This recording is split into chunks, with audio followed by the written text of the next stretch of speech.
Ladies and gentlemen, we just got a massive gaming leak that dropped mere hours ago, which it is mostly from Microsoft, but, so it's not a PlayStation news story, but these things tend to always relate to PlayStation in some way, which we'll get into, and moreover, if you like buying physical video games, then that is what we're primarily here for, but again, there's a lot of stuff in here, because this, again, goes back to the Microsoft versus FTC case. So again, recently, the FTC uploaded more documents about that case and made them public, which, if somebody's doing their job correctly, the lawyers that are uploading these documents and making sure that the right info is redacted, then we don't learn too much.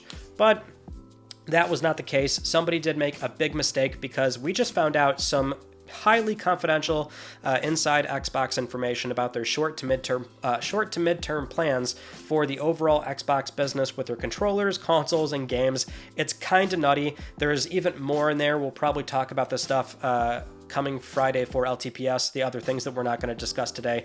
But as a quick recap, a very brief recap, it basically shows off nearly all of Microsoft's short to midterm plans, like I said. So we've got a list of games for the ZeniMax release schedule, and there's really interesting things in there like Oblivion and Fallout 3 remasters, a Ghostwire Tokyo sequel, Dishonored 3, Doom Year Zero, and many more, which, by the way, a few days ago, one of the documents that we already got confirmed the obvious, which is that, after the Bethesda acquisition, Elder Scrolls 6 is going to only target Xbox and PC. So we've had ambiguous answers from Phil Spencer before, where some were getting their hopes up that maybe they will ship it on PlayStation, but no, it's only Xbox and PC, but we kind of already thought that was going to happen anyway.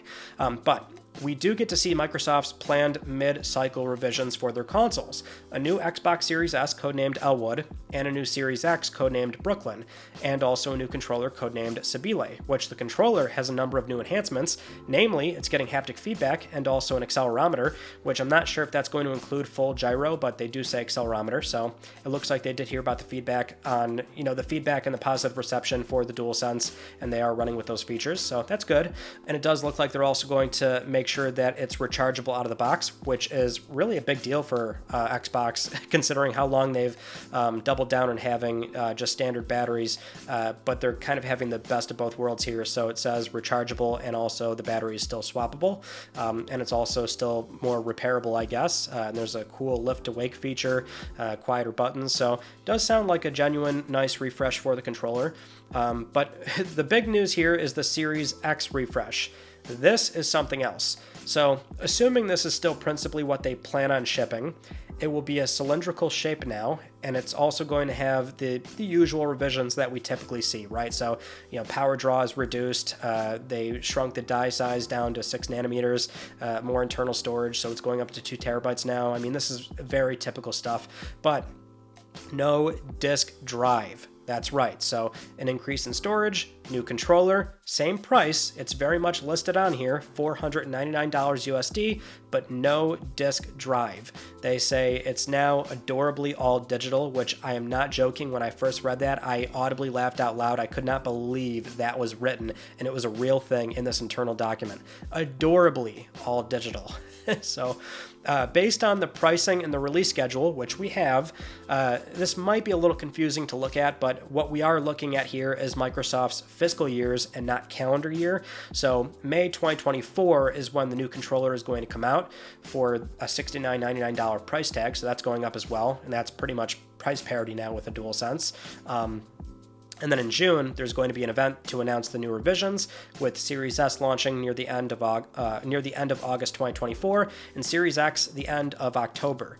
Now, it's also worth clarifying, the bottom right does confirm that the existing Series X will be phased out, where it uses the code name for the current models, eventually going on sale for right now the existing Series S, and then reaching their end of life before launching the new models. So again, they're using code names here, but presumably they're referring to the existing hardware. They're going to get phased out, and the revisions are going to take their place. So seemingly, we will not have an option on the Xbox side of things to, buy new hardware by mid-2024, or late 2024 because of October, but around that time frame, if you're just buying into the Xbox ecosystem.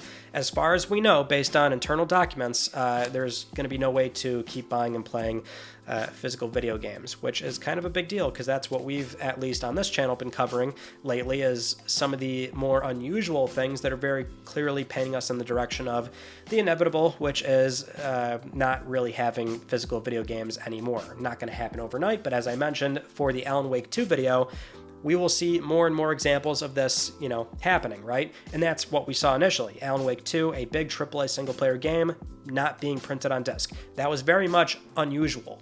Moreover, then we saw Like a Dragon, The Man Who Erased His Name. That's not getting a physical copy it's not getting an NTSC physical copy. There will be a multi-language one that is available on PlayAsia to pre-order right now, so FYI to those that want that game, but, an entry in the Yakuza franchise, no disc. That's also weird. Recently, Baldur's Gate 3 has no physical. We're seeing more and more games that will get disc prints that are maybe in the a smaller budget. They're not AAA, but they're getting disc prints from these other. There's a handful of publishing companies now that do this, but it's always like a staggered release. So a staggered release, right? So they come out on the storefronts first, then you have to wait 3-4 months to finally get the disc print. But we're just seeing all that happen. So now we have a major player, one of the 3 platform holders that seemingly is probably going to drop disc support. Now that doesn't rule out that they do release some kind of a detachable disc drive or something like the rumored PS5 model that we're hearing so much about. I do find it pretty interesting that the design of this thing is, it's a cylinder, so it's not an Xbox anymore, which but I find it fascinating that it's the way it is shaped. Well, 2 things, right? It could very much be conducive to offering a detachable disc drive, assuming it's just another cylinder thing that you plug in from the bottom, and maybe from a USB on the rear you plug it in, and there you go, right? So it's not like disc support is immediately ruled out from this thing, although clearly at the same price tag, it's whether they offer a disc drive or not, it seems clear that it's not a priority. But that struck me as interesting, and also that because it is cylindrical now, there's probably no way to lay this down horizontally, so you have to lay it vertically, which I found pretty unique. But for the rumored PlayStation 5 model, which I forgot to mention this in LTPS this past week about those new console covers that they recently announced and the new DualSense colors, right? Which is a bit weird if we're getting a new model that is probably not going to support existing console covers to, attach those. Then why would they be announcing new colors? Which maybe tells us that the model revision that we're expecting is maybe in Q1 next year or something like that, or maybe they just plan on shipping this thing but still offering plates for all the existing install base. Excuse me. Getting crazy here, but at least with that rumored model, though, the thing that I think people tend to forget is that the ratio that we have right now for the existing digital-only PS5, they do not sell a lot of those. The split is around 80-20. They primarily sell disc consoles. Even when they eventually do this model that has a detachable disc drive, I presume it's still going to be something where most of the SKUs that they sell just have the disc drive already installed because it's a $500 box, and Sony wants to generally sell the higher average price box. So it's not quite the same, especially because that new model is apparently just them sort of streamlining manufacturing, right? So they don't have to make 2 different models. They can make one and then this detachable thing and all this junk. So again, we're kind of getting off the rails here, but still, you've got the most digital platform holder finally doing this, assuming they are going to really follow through with it. And that's the other big difference that I want to note here right away. So it is sort of inevitable, as we always say, but so the Microsoft customer right now, primarily for a lot of Xbox users, the software ratio does lean the most digital of the big 3. We're not even talking so much the sales volume, where Microsoft is third, so to speak, right? So generally games sell the least there, but the ratio is the most digital amongst all 3. After that would be Sony, where we've seen with their fiscal reports that every quarter is sitting around 70-something%. So that's 30% that are still, buying full-priced physical games at retail, which, given the sales volume, that's still a lot of games that are being sold at retail. And then Nintendo is about half, which, given their sales volume, that's a lot of games when it's still half. Some of their first-party titles ship 15-20 million at a minimum, it seems. So, with that being 50%, that's also a lot of physical game cards being sold at retail. So it kind of goes back to the video for Alan Wake 2, right? The one thing I mentioned in that video is that, yes, this is inevitable, and there's many things that can be said about how we, should eventually stop, manufacturing all this plastic and shipping discs, which, the fulfillment to retail and things like that obviously goes into a number of things that very clearly there is upside to going all digital for the, CO2 footprint and this and that. At least in the here and now, physical video games still sell millions of copies. It's still a billion-dollar business. So there is still very much a reason to offer it now, and that's why I still feel we could go another console cycle with physical media, but it really does fall on the platform holders. Because if they don't offer it, that's the cutoff. This is not like other mediums where there are multiple manufacturers of Blu-ray drives or CD players or record players, right? That's not how games work. We only have these 3 hardware manufacturers, and if they don't offer the option, then there's just no way we would ever continue to get physical games. So it's really on them to keep supporting it.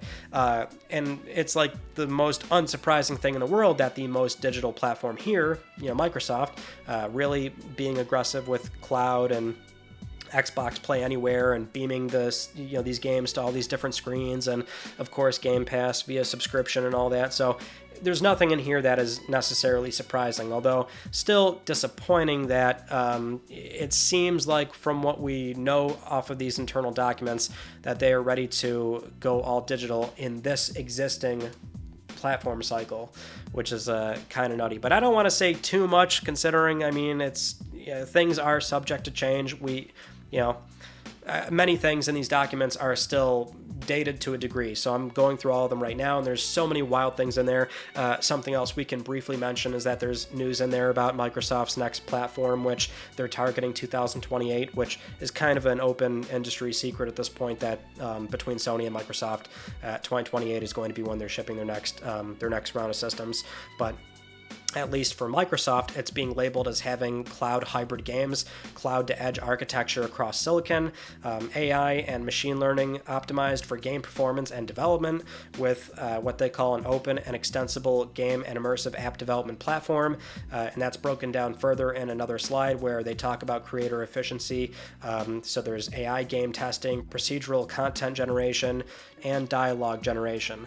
It is crazy how much stuff we are seeing out of these documents. There's another one in there that is completely unredacted. It's an email from Phil Spencer talking so openly and candidly about possibly acquiring Nintendo in 2020, right? Which that's like a Microsoft origin story that they've always wanted to, sort of buy their way into the business, and Nintendo was a candidate there, which, they didn't want any part of it back then. But even, more recently, good old capitalism. if they're willing to be sold, sell to somebody, then even Phil's sitting there talking about it like, man, that would be a huge career move for us if we were able to get Nintendo. It's just wild to see this stuff being written. It happens, and it's said behind the scenes. There's nothing necessarily shocking about that, but it's so fascinating to see and read. And so again, there's more things in here that we will probably touch on for LTPS this Friday, but for now, thought it was worth talking about for at least the physical video games part, which we've been keeping an eye on. So there we go. We've got one platform holder that just might be going the full mile during this particular cycle, which is pretty insane and disappointing to see, but that's just the way these things fall sometimes. Anyway, for now, I guess I'll leave it there. So thank you so much for watching, and I'll see you all in my next video. You take it easy.